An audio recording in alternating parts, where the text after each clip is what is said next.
Hi friends, I am Ankit and today I will show you how to change Gmail swap to delete.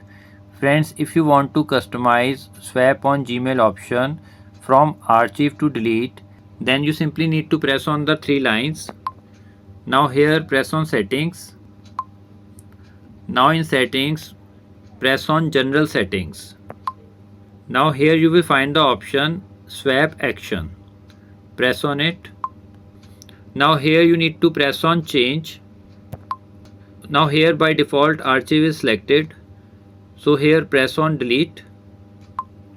Now here as you can see I have changed the option. So whenever I swipe right, it will delete the mail. I just show you. So if I want to delete this mail, so I simply need to swipe it on the right side and it will be deleted. So friends, like this you can very easily change Gmail swipe option from archive to delete. I hope you find this video useful. If you like the video, then press on like button and don't forget to subscribe our channel and press on bell icon to receive email notifications free of cost.